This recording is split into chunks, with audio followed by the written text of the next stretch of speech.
Next, from the state capitol, the Senate Executive Committee hears testimony on Senate Bill 1, a bill offered by Senate President John Cullerton that would cut the cost of state pensions and perhaps its health care costs. Collectively, Illinois' 5 pension systems are the worst funded in the country. We'll hear from an analyst with the State Budget Office, and then we'll hear from former Attorney-General Ty Fahner, who is now head of the Civic Committee of the Commercial Club of Chicago. This runs about 55 minutes. President Cullerton, you wish to turn to Senate Bill 1? Yes, thank you. We've had a great deal of testimony, obviously, on part of your bill, but we can I'll let you thank you, Mr. Chairman. Senate Bill 1 contains 2 parts. Part A is similar to the bill we just voted on, which is also similar to the House's latest pension reform proposal, which I think is House Bill 3411. And then Part B contains the employee choice model, where folks are offered legal consideration to take a delayed tier COLA. Part A of the bill amends the 4 legislative systems that the previous bill did. It's a little different, but it does have most of the provisions that are the same, and that is it limits the COLAs after the first $25,000 to the lesser of $600 for those covered by Social Security and $750 for those without Social Security. Delays future COLAs until the earlier of a retiree turning 67 or have been retired for 5 years. It has a provision here that Senator Rodonio had asked about, restricting COLAs for those with 20 or more years of service credit with a system. It does set a salary cap for pension purposes equal to the Social Security benefit base, which is $113,000 currently. Phases in an increase in employee contributions by 2% over 2 years. It increases the retirement age, ranging from 1 to 5 years based on the age of the member. It excludes future members of the General Assembly from a pension system, and it sets a funding goal of 100% funding by 2043. Also, the state contribution would have an enforceable contractual obligation similar to the previous bill. It also includes that after we pay off our pension obligation bonds, I think that's in 2020, that $1 billion would be transferred to the Pension Stabilization Fund. So that's in Part A. Part A would be the law, and Part B I will now describe, but Part B would, of the bill would only become effective if the unilateral pension benefit reductions contained in Part A were ruled unconstitutional. So Part A is primary. Part B of the bill amends the 4 systems. Tier 1 employees and retirees in these systems will have to make an election. Either they accept a Tier 2 COLA for their annuity and delay when the COLA first applies. That's the earlier of age 67 or 5 years after retirement. Or they can maintain the current COLA, but they will not have access to retiree health care. Access to retiree health care. And any future salary increases will be offered under the condition that the increase will not qualify as compensation for the purposes of their final pension determination. They would also not be permitted to participate in the cash balance plan as legal consideration for accepting the delayed Tier 2 COLA. Tier 1 employees in SEERS, SURS, and TRS would receive health care access as a contractual right, as well as all future salary increases being always offered under the condition that they will count for their pension, and the ability to participate in an optional cash balance plan. By the way, for TRS employees taking the deal, they would also have the ability to participate in a modified version of the early retirement program that recently expired. Tier 1 retirees taking the deal would receive health care access as legal consideration. The election period would start 6 months after Part A, if Part A is ruled unconstitutional. So the reason why we have 2 bills in one is an effort to try to accommodate some folks in the House who have asked Senate Leader Cross and Representative Neckritz and others have come together with a bill. Senator Biss obviously has a bill. So I'm trying to put their bill in effect in mine and attempt to pass their bill. But obviously we've had a long discussion about in testimony that this may have some constitutional challenges. I'm not on the Supreme Court, so I'm not going to rule on it, nor can I, but we're trying to pass the bill, but with the possibility that Part A would have been declared unconstitutional. We have the backup already passed and already in front of the court. If we were to just pass Part A, or if Senator Biss's bill passes and it's challenged, as it undoubtedly will, and a year later the court throws it out, then we'd have to come back to the legislature, try to fashion another remedy, pass that bill if we could. That would be challenged, and we'd have another year in court.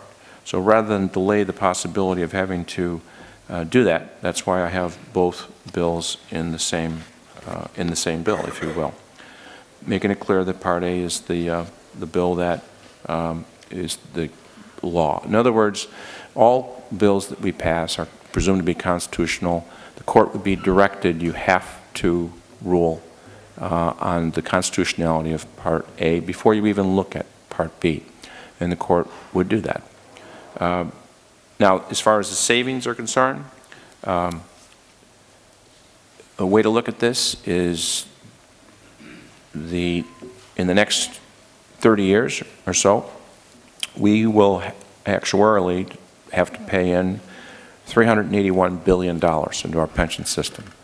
The Part A of the bill certainly saves a lot of money. My calculations are that it would save us $146 billion. So instead of having to pay 381, we have to pay 234. That would save a lot of money, 146 billion. If Part A is thrown out and we get to Part B, if that was to be found to be constitutional, we would save about $40 billion. So it's not as much savings, but it's still a substantial amount. So for those of us who are currently dealing with our budget this year, we know that there was a big increase in how much money we had to put into the pension fund, I think $920 million. And we've had to have a budget that cuts education, cuts human services, I'm pretty sure, and higher ed. But if Part B was to become the law next year, we would have an extra $760 million, which would be available for us if it's found to be constitutional. Unfortunately, none of these bills will help us in this current fiscal year because they'll undoubtedly be challenged, and it would take a while for that to be determined.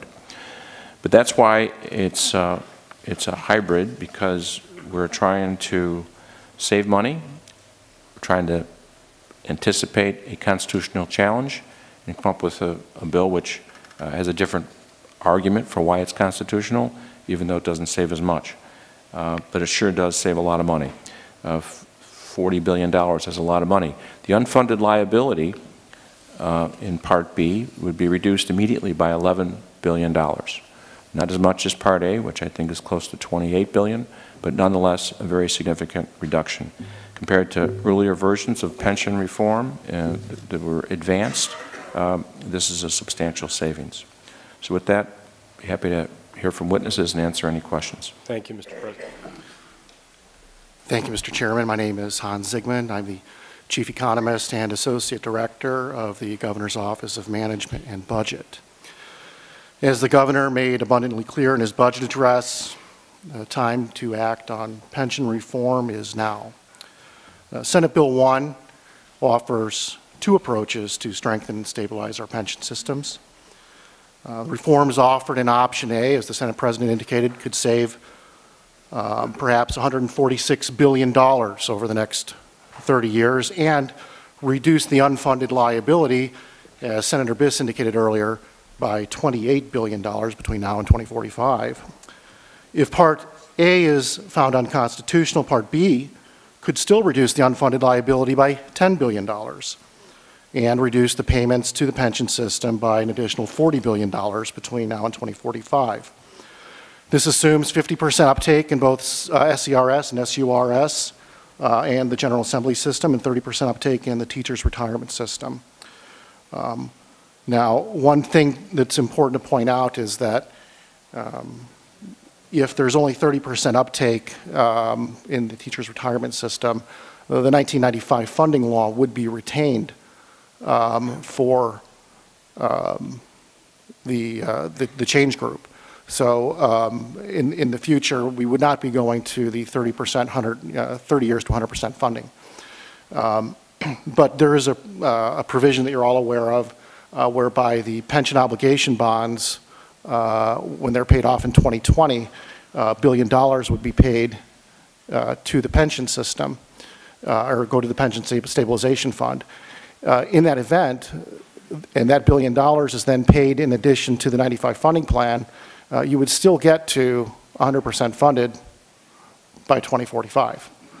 And that provision saves an additional $30 billion for the state. So your true savings is really closer to $70 billion with Part B. We'd expect, looking at our long-term revenue forecasts, that Part A would save the budget between 4 and 10% of the general revenue fund's budget over the course of the 30-year period. Depending on the year, it'll be 4% in the near term, about 10% in the long term of the budget. And the reason is because, as you all know, that under the 95 funding law, the payments get larger in the out years, and so we're going to see greater savings with these changes in the out years. If we pass Part B, or if Part B is upheld and Part A is not, you still get about 2 to 3% budget savings, which is not insignificant. And the total savings, when you count the $1 billion a year, is another approximately 2 to 3% in the near term and less in the long term. So we urge that the committee pass Senate Bill 1 as amended. I'll take any questions. Questions for the witness? Senator Staines. So I understood with Part A that I think it was 28 billion decrease in the unfunded liability, or 30%. What is it for Part B? Do we know? $10 billion. Thanks.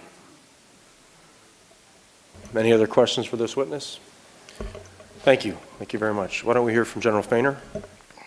The Civic Committee sent a letter out to each of you this morning. The letter was addressed to the governor and to each of the 4 leaders, and then the same letter to the individual members, which are the gist of the testimony objecting to Senate Bill 1, the portion which is not the equivalent of the NBC or the Neckritz-Biss-Cross bill.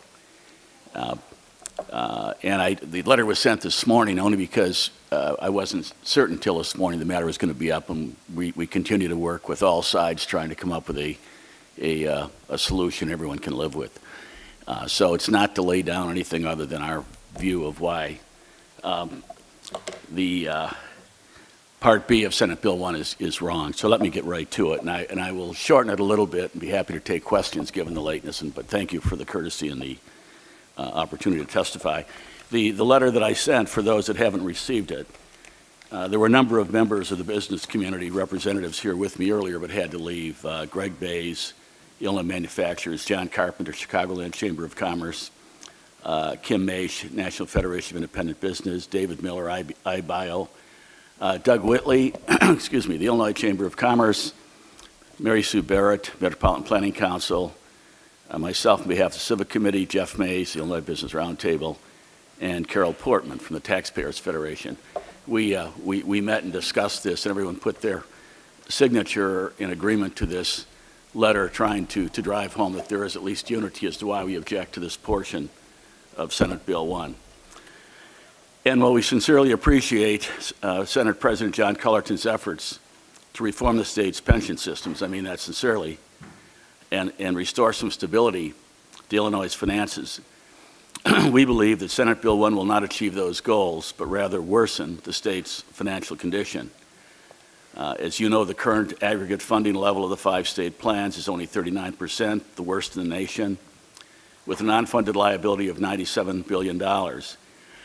Pardon me. Required state pension contributions consume an ever-increasing part of the state's operating budget, leading to cuts in funding for essential state services and an estimated $9 billion in unpaid bills at the end of fiscal year 2012.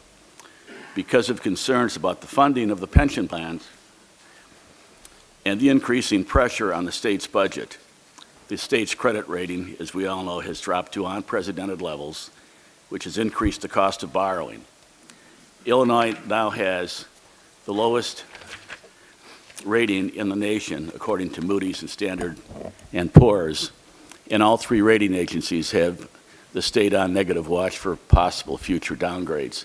I'm not predicting it, but I think you probably all saw where the Securities and Exchange Commission accused the state and settled at the same time, which is the way they do things, of fraud in the way that the status of the pensions was presented for about a 5-year period. And at least in another case, when that happened, the bond rating of that state was dropped. I hope that isn't the case here, but I'm just trying to emphasize the fact that the severity of this is to get to real solutions real soon. Given Illinois' current fiscal condition, reform of the pension systems must be the highest priority of each of our state's leaders. Such reforms must be substantial, comprehensive, and lasting. We don't believe that Senate Bill 1 meets that standard. Of greatest concern is the notion of consideration and its implementation in Senate Bill 1, particularly the trade of access to retiree health care in exchange for the other pension reforms outlined in the bill. There have been many discussions about the need to offer pension participants some form of consideration in return for changes to pension benefits. We do not believe that any such consideration, beyond the continued survival of the pension systems, which are on the verge of insolvency, is necessary. However, even if such consideration is deemed necessary, and this is the thrust of our disagreement with the bill, it should not include the trade that forms the basis of Senate Bill 1, that is, guaranteed access, which is not there now, for retiree health care as consideration for minimal changes, and they are minimal in Senate Bill 1, to pension benefits. A revised estimate of the value of these retiree health care benefits, reflecting the state's recent contract negotiations, has not yet been released. And so I'm not really certain as the extent of what that will do to the cost of health care. But I think it's safe to assume that either way, it will be in the tens of billions of dollars of basically providing a guaranteed access that is not there currently.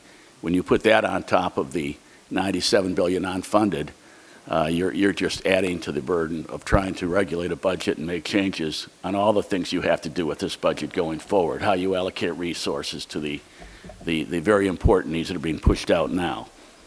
In addition, the exchange of one for the other has potential to create a constitutional protection for, as I said, for retiree health care benefits that does not currently exist, thereby tying the state's hands even further when trying to manage its budget.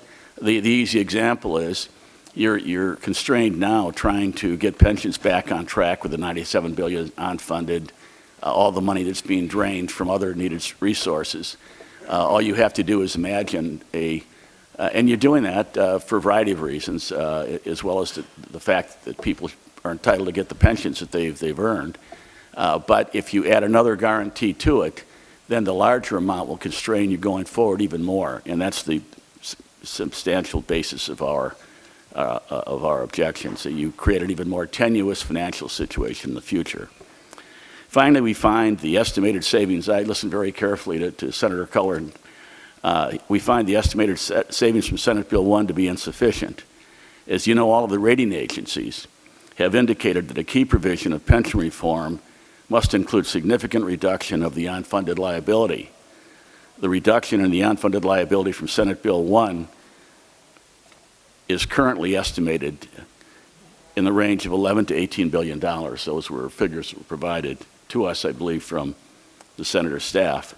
And the value of retiree health benefits, health care benefits that would be locked in, should this occur, as an exchange, as I say, has not yet been disclosed. We don't know. We're shooting in the dark on what this additional guarantee is going to cost if, in fact, it's done.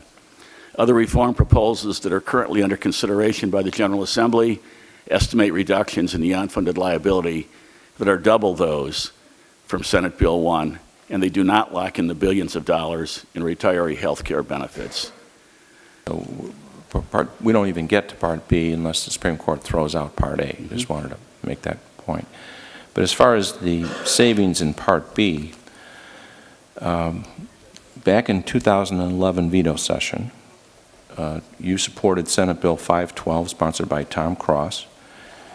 Before the House Pension Committee, you said it was a comprehensive solution for 4 of the 5 pension systems that fairly dealt with the pension problem. That bill reduced the unfunded liability for those 4 systems by $3 to $5 billion. Part B, the one you just said is not insufficient, reduces the pension unfunded liability by as much as $11 billion. Then in May of 12, you went to the House Pensions Committee and you testified in support of Senate Bill 1673. And you were on Chicago Tonight. You said that 1673 was fair and would solve the problem. This bill, Part B, has the same benefit changes as Senate Bill 1673 that you said would be fair and solve the problem. Once again, I'm having trouble understanding what is sufficient. May I respond? I'm sorry. Go ahead. Go ahead. No, I wanted to make an observation. At that point in time, and I know that the various meetings that were had between a number of people, including yourself and the Speaker and the various sponsors, we had trouble really pinning the numbers down. And at that time, you might recall that we had, the first time I came down here, I was told there by a number of people here in the caucus, not a problem. We've never missed a payment. And the people that are here, so it was a different thing. And then what happened is that Mr. Ingram came to TRS and laid out the real numbers, and they weren't as bad as I thought. They were worse, and he can justify that. So I was simply wrong on that, Senator Cullerton, in making those statements. They were the best that could be made at the time. And did you assume they were $30 billion worth of savings, and it turned out they were only 4? No, I never did that. I don't believe so. Okay. Well, you were for a bill, not. Well, they changed the numbers, but you were for a bill that saved $4 billion, reduced the unfunded liability by $4 billion. My bill reduces it by $28 billion if it's found constitutional, Part A, and if it's thrown out, then we have Part B, which reduces the unfunded liability by $11 billion. And the reason why it's only $11 billion is because under the contractual framework that I've put here, that's the most money I can squeeze out of the system because of the way in which it's set up. So I appreciate you saying that you appreciate my willingness to reform the pension system. You were at the Union League Club last week, and you said I was a strong opponent of pension reform. I don't think I'm an opponent of pension reform by proposing 2 alternatives, which is designed to be politically aware of the fact that maybe it's tough to pass a bill down here, and we're trying to get people who are on different ends of a spectrum. And that's what I'm trying to do. The credit ratings that you talked, credit rating agencies that you talked about want significant reform. They also use the word constitutional reform. So I don't know if Part A is constitutional. We do have a backup, which I think has a stronger argument. So that's an important part of the bill as well. May I respond just very briefly? Sure. Yes. The objection to Part A and Part B going together is we find objectionable as well and might be unconstitutional by itself. The legislature is responsible for legislating, not for drawing 2 things and saying to the court, choose one. We think it's faulty. I think it also creates delay because you're quite right, whatever goes up there will be appealed. I think the sounder case is to get Senator Biss's bill or its corresponding bill in the House, run it up there, and if the court says there finds that it's not constitutional, and I'm among those that believe that it is, and I was really impressed, and I mean that sincerely. It was a wonderful education to hear someone who's very cautious. Professor Rose in an exchange with Senator Rowell was instructive, and it was good to listen to, and it's thoughtful in the whole deal. We simply have a group of lawyers that just simply disagree, and they're Supreme Court lawyers. And that doesn't make them better. All I'm saying is there are 2 sides to this. So my suggestion we did talk about this at a different time, is to let the BIS bill go up to the court. Don't say choose one. It does have a substantial savings. It has a great deal of virtue. It creates security for the pension people, for the people entitled to their pensions. And if the court kicks it back and says, you know, in the Supreme Court, in other courts, they say it's not constitutional if they'd find that because of A, B, or C. Then you look at what they've approved of, it comes back to you, and it wouldn't take very long for you to legislatively address whatever the court would find. I do think it's wrong to send two up, but once again, to be clear, our biggest objection, it is wrong, and it presumes that the second bill would be constitutional, which is not easily proven, and it's faulty in terms of locking in an additional burden on the state. So that's our objection. Okay, well, let me respond to that as well as your argument about the health care. So all statutes are presumed constitutional when challenged. The plaintiff has the burden of proof, of proving its unconstitutionality. Illinois courts recently have held that the legislature may make the effectiveness or the operation of a statute contingent upon the happening of a future event. We just had that happen in the capital bill. Now, we looked at other states, and courts have held that the legislature may make the operation of a statute contingent upon any future event, including a finding of constitutionality. So actually in Missouri, the Missouri Supreme Court found it permissible for the legislature to tie the operation of one section of a capital murder statute to another section enacted in the same bill. After the Supreme Court threw out the death penalty, Missouri legislature said, we want to pass this law. We think this is constitutional. But if you don't think it is, we got another one found in the same bill. And that was fine. Now, other states in South Carolina, Oregon, and Michigan have similar examples. It's not commonplace, but it certainly is permissible. And then the second argument that you had made earlier, this one, I don't even know how to respond to this. We say you have access to health care. We don't guarantee you what that level is. Our health care, the health care that we're talking about here, is the health care that's quite frankly negotiated by AFSCME for 3-year contracts. Their health care package is what we have, the General Assembly, the judges. It changed. There's a new contract, different deal. So when we tell someone in this bill that they will have access to health care, there's no guarantee that that health care might not be health care that they may have to pay 100% of the cost of the health care, theoretically. All we're saying is you have the right to be in the same group that's going to be afforded health care. And so I have an amendment that I think you might like, because this will put into the law when we send out this information packet for people and we ask them choose to make a choice.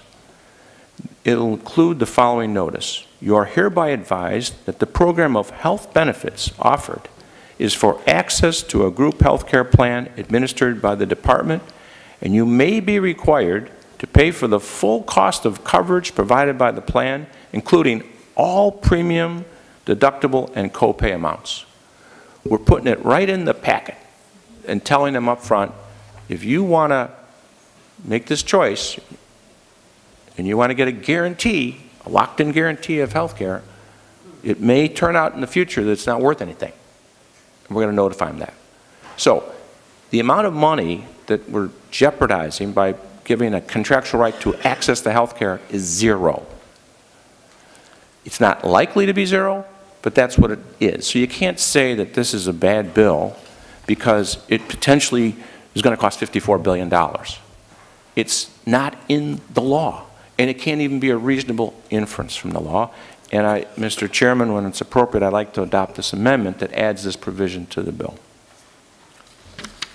President Cullerton moves to adopt Committee Amendment Number 2 to Senate Bill 1. All in favor say aye. Opposed, nay. The ayes have it. The amendment is adopted.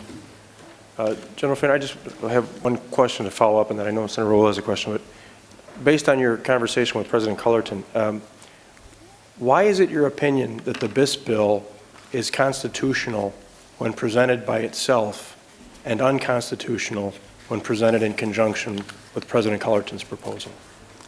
I would make the argument, first of all, my arguments are based on the fact that we don't like the other part of the bill that is not the BIS bill. And but you said, I know what I said. But your argument is predicated on the BIS portion of the bill being found unconstitutional. The pieces that you don't like about President Cullerton's proposal only come into play if the court finds Part A to be unconstitutional. So you must be assuming that the court will find that unconstitutional. No. I was obviously not articulate. What I'm saying to you is that the part that I find of Senate Bill 1 is to have the two lumped together where the court has to make a choice. The court doesn't make a choice. The court rules on the constitutionality of the BIS bill. Right. And if, as you believe it is constitutional, your concerns never surface. Well, no, but if in fact the court they look at them in tandem. These are 12, or not 12. But they're not being asked to make a choice between A and B. They're being asked to rule on the constitutionality of Part A. Then why link them together? Why not pass two separate bills? Park the second portion on the side has been done with other matters around here. And if the Necritz-Bis Cross bill or Bis's bill goes up and is found to be unconstitutional, then you can come back to again. But do you think the court wouldn't be aware that Part B was parked over here, as you say?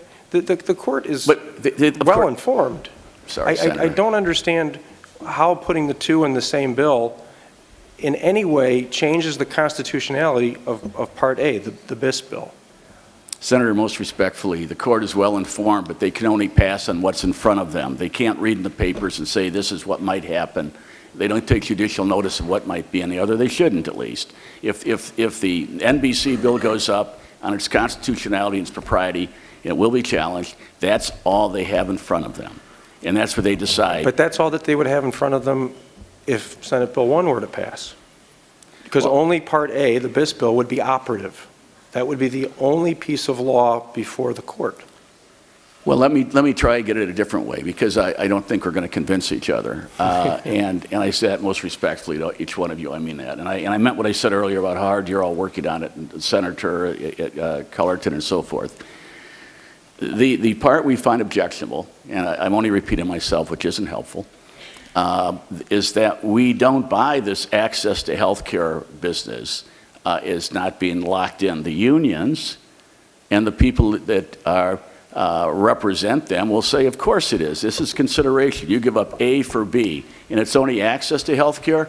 Well, here's what you have now. They have no guarantee of any health care. But what we do have in Illinois, we're the only state in the union that pays 100% of the health care of our state employees. I believe I'm correct on that. I know that the governor, Quinn, or any governor right now could say, you know what, we can't afford it anymore. So next year, you go out and find your health care, or you go in to get Obamacare, or you go to the exchange, it'll come up here. But if you make it in exchange for giving up something, which is this whole talk that Professor Rosen and Senator Rowe were talking about, if you're giving up something to get something, in the constitutional context, it's not a hard argument for me. I'm like most lawyers. I can argue both sides of it. I would argue very convincingly, I believe, and perhaps successfully in a court, that if I was representing the union and I gave up some of my benefits for access to health care, that access had to be real. Otherwise, it's illusory. That's why I disagree with that. You can't say hide the ball. The other problem with it is you can't cost it. You can't score it. We don't know under Senator Cullerton's bill, I believe, who will choose to take health care or who will take the pension benefits. And if you can't put a cost on it, there's no way you can responsibly, but most General, respectfully. At the risk of repeating myself, you gave a wonderful answer to a question I didn't ask. The parts of the bill that you do not like never materialize unless the part of the bill that you like and believe is constitutional is found by the court to be unconstitutional. Part B is enacted into law, but in the state of suspended animation, unless the court rules that the BIS bill, by itself or in Senate Bill 1, is unconstitutional. And we just adopted an amendment that should alleviate your concerns about the cost of the health care component. There is no guarantee that any portion of it would be subsidized. So we can quantify it today. It's the risk is zero. There's no guarantee that we're going to spend a dime of state money on that health care Well, then, Senator, then it would be illusory because there's no guarantee. Then why wouldn't he? Because access is a value. Well, you have access to health care under the, whatever Obamacare's formal name is. I don't know what Governor Quinn just agreed to, but it's only for 3 years. And I do know you can score that when we find out what was agreed to, but don't think for a moment that if you lock that in and exchange one for the other, if to be meaningful at all, the court is going to say the General Assembly isn't going to pass something that's going to fool. The law professor that you just complimented told us that the notion of consideration is very different, and that's only one of 2 pieces of the consideration equation. Look, I am not a constitutional lawyer, but I have constitutional lawyers that have argued successfully and recently and continually in the U.S. Supreme Court and the appellate courts of this land. I am not a constitutional lawyer. I'm a trial lawyer, but I know various principles of law, and I argue in advocacy for things. I think he gave a wonderful explanation. Unfortunately, the courts decide. They don't decide because I say something is so, and they don't say because something comes out of the Senate or because Professor Rosen did. It depends on the final language of the bill and what's involved. And without going back into that whole thing, I do mean it. It was a great education. And I really think he did a great job. But we will oppose and do oppose. And if, in fact, I would urge this body to pass a bill that they agree with the House, because they've got to go back and forth, as I understand the procedure, and give it the best chance of solving something. And I would ask you, and I mean it's an ask, most respectfully, to consider whether or not having a, take 2 up. We see it differently. I see it as choose one. You say it's in there, it isn't. It complicates things. It's one more appeal. And what I said, Senator Cullerton, what I intended to say at the Union League Club, pardon me? Maybe I'm not being clear. You're talking about why are the 2 bills together? Yes. If this bill passes and it's challenged in court and the court rules a year from now that it's unconstitutional, we have to run back to Springfield, have all the unions testify against the bill. We have to try to pass another bill. Then there'll be another lawsuit, and there'll be another year. Instead, we've already passed the backup now in the same debate, and it's right there. And as Senator Harmon has pointed out to you, the court is not allowed to look at Part B until they consider Part A, and I've given you a case where it's happened in another state where there's a precedent. So we actually save a year. We both have the same goal of not having this whole thing be tied up in court and having everything's enjoined. There's no benefit. There's no savings. I'm actually saving a year. I'm putting the bill that you like in my bill and making it easier to pass. And I've given you an answer on this health care just so the person making the choice about whether to give up their access to health care has to make a decision. Theoretically, it could be worth nothing. It could be totally no subsidization. But they'll take that choice. And if they think, you know what, I want to stay in a group, I got it now, there's a contract that lasts for a few years, I don't think they're going to totally eliminate the subsidization, I'm going to go ahead and keep my health care, they can make that informed choice. But there's no guarantee for them for the future years to have a specific amount of health care benefit subsidization. So that's as clear as I can make it. I've responded to 2 of your objections, and as far as Senator Harmon's point is, you're objecting to a bill that you think that arguably, but the way it's constructed, would never even come into play. I mean, I won't repeat what I said before. I mean, the problem, just to be clear, beside the objection of 2 going up together, is I was trying to say it, and it's laid out in our letter, that assume that it goes up the court, the other one comes down, and you run up the other half of the bill. It simply is inadequate, and you've put this off. That'll be appealed as well. You're not solving, the legislature's not solving anything. Look, $11 to $18 billion given the size of the problem, plus locking in or not locking in access to health care. The basic numbers aren't worth the problem. It starts to look more and more like the bill that was passed for new employees a couple of years ago. We have no new employees. So you have to have some immediate relief, and it's only a year away if, in fact, the Biss-Cross bill is successful, and that's the best way I can put it. I'm going to ask Senator Rules, but I'm sorry, can you clarify that point? if the bill that you deem to be adequate is found unconstitutional, then is Part B somehow, if that's the best the law will allow, is that somehow inadequate? No, see, that's the presumption, Senator Harmon. It's not the best that the law will allow or the facts will allow. If the court throws out Part A as unconstitutional, then it is. No, it's not. Because what's the alternative? Well, the alternative is when that if they throw out A and B goes up, you can bet your life a number of people will be appealing that as being unconstitutional. You're presuming because you're giving your. What is the alternative to Part A that is not Part B that may be constitutional if Part A is found unconstitutional? That's a convoluted question. I apologize, but if let's say Part A is found unconstitutional, what should we do? What is our? You should see what the court says is unconstitutional. It won't be the whole bill. It might be the consideration part or not. If they say it's consideration, which we don't think is necessary, we can argue that differently, then you can give them some consideration that doesn't have the same potential and I believe profound economic detriment because you can't score it. You don't know who's going to choose what. It's guessing for the future. And that is not a good substitute if the first part of the bill is unconstitutional. See what they find is unconstitutional. And then use your skill set and everybody's, you've worked in this for so long, you know, we all know the drivers. We all know the drivers of what will make a successful bill, but it has to be substantial and it has to be secure for the people that have paid in their money all the time. That's the other part of this.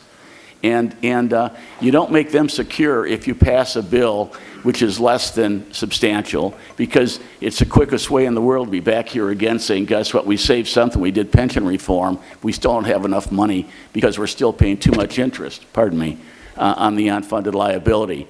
The drivers of the second part of Senator, and I say this most respectfully, I know how tough this is, and I really appreciate you listening to me. It just isn't enough. It's not worth, it isn't, whether it's passed to the alternative or otherwise, it isn't substantial enough. Senator Rowell. I'm going to be brief because I think Senator Harmon covered a lot of my questioning, just I appreciate all the work you've done and the opining you've done over the course of the years, and we've had an opportunity to sit down. I do, however, agree with Senator Harmon that if you're saying that your constitutional lawyers are saying that the BIS, you don't need consideration, then Part A clicks in and everything is fine with this bill. And I think, and now I appreciate, a few years ago I went to the Wren Lake shooting complex and there was a moving target, and I had a lot of difficulty hitting that moving target, and I think that's what we've kind of gone through here, a little bit of moving target as to why you oppose Senate Bill 1. Now I appreciate that you're saying you don't think the $40 billion is good enough, that you don't think what Senate Bill 1 offers is good enough, and we can have a difference of opinion on that, and I appreciate that. But the notion that you'd rather support the BIS bill because you don't believe consideration is necessary, then you should support Senate Bill 1. Then secondly, with regards to the health care, the notion that it's an illusory promise if there is no subsidy. I mean, we've carried bills that created pooling, right? Pooling with no subsidy, because there's value in that. And we heard the constitutional law professor speak earlier about how consideration can be minimal. If we've actually done something that just minimally created pooling, and there's a value to that, obviously, otherwise, because if you buy health care just individually out on the open market without being in a pool, it's going to cost you a whole lot more than if you're included in the pool. You'd agree with that? I agree with that. So even if there's no subsidy whatsoever, there is a value to that as consideration. Thank you, Senator. I follow you, and I'm sorry if it's been a moving target. I haven't been trying to be evasive in my answers. I've been trying. It covers there are a lot of moving parts. The reason for no consideration, we believe, we believe generally, not uniformly, but the people that are on our side of the issue, is that indeed you're not impairing, by doing what is being done, you are not impairing the pensions of the people that have an entitlement to them because they paid in and they've kept their part of the bargain. You are saving what they already have, because what is clear is that if we don't, if the General Assembly doesn't do something pretty quick that's successful, it's impaired even further and gets more and more difficult to resolve. And you know, you talk about impairment, you know, if you've just started your job as a state employee in years 1 through 6, there's no actuary that can show you, or us, that those people, absent substantial pension reform, not a shot at it, that they will ever get a nickel of what they're paying in back, which is a whole different legal issue. So we think that saving is not an impairment, and there are other parts to the whole thing. And we've objected the consideration from the start. But if in fact you're going to put consideration in because some legal theorists believe that it's necessary to have a constitutional bill, find something that doesn't leave the state and its pensioners and the people in this state open to something that is not easily defined. Do you have any suggestion? Yeah, I would set up, if you want to have people have health care, I think what you do, you take it out of this whole bill, and if state, and I think everyone should have some health care. No, in terms of consideration. If you know. I personally, you know, yes, I do. I think if you're going to give this preference, which is in Senate bill, which is in an Equities Cross bill, I'm sorry, I keep mixing up A and B, but the NBC bill, if you're going to give a preference, which is the guarantee, which they haven't had before, and it has substantial value. And when I started way back when, I hope he's not behind me now because he'll come up and correct me, but Henry Bear told me years ago that if we just get the General Assembly to do what they're obligated to do, that's what we want. That's more important than anything. So I think the consideration portion in the Equities Cross of a preference paid right after the bonding, as I understand the way it's written, is more than enough consideration, and that's giving people, at least in equity, something fair. I mean, what is fair about if this were done, as you know, people paying into their pensions in the private sector, and it wasn't matched by the employer, there would be indictments, convictions, and so forth. The state does have different rules for a variety of reasons. Professor Rosen talked about some of them, but I think that act alone, we don't think it's necessary. But I think that is a more valuable consideration than any make-believe unquantified health care that leaves us open to risk. That's my suggestion. Okay. Thank you, sir. Senator Murphy? That's about the longest I've ever gone without talking. Well, I'm getting by. It's a fascinating conversation, and you know, this is an issue that is obviously of great importance and magnitude to a lot of people. And the shorthand, easy sort of conclusion that people outside of this process can reach is that everybody down here is ducking the issue because it hasn't been solved yet. I think, you know, sitting back and observing this room today and the exchanges today, I hope for those who are reporting back to the people around this state that palpable sense that this is a big deal, that people in this room on both sides of these tables care about immensely because it is important. And there are legitimate differences of opinion about the best way to go forward on this. It is frustrating that this issue hasn't been resolved yet. But I think what you can see today in the President's advocacy, I think in the support on this side of the aisle, that if there has been a reluctance to act on this issue in state government, it isn't in the Senate. And there is a willingness to solve this problem here. Now, how we do that best is a legitimate debate that I think is being made and held right here. The question was posed, you know, why worry about Part B if we're so sure Part A is constitutional. I share the opinion of the former Attorney General that Part A is, or that the BIS plan is constitutional. I think it would be found that way by the court.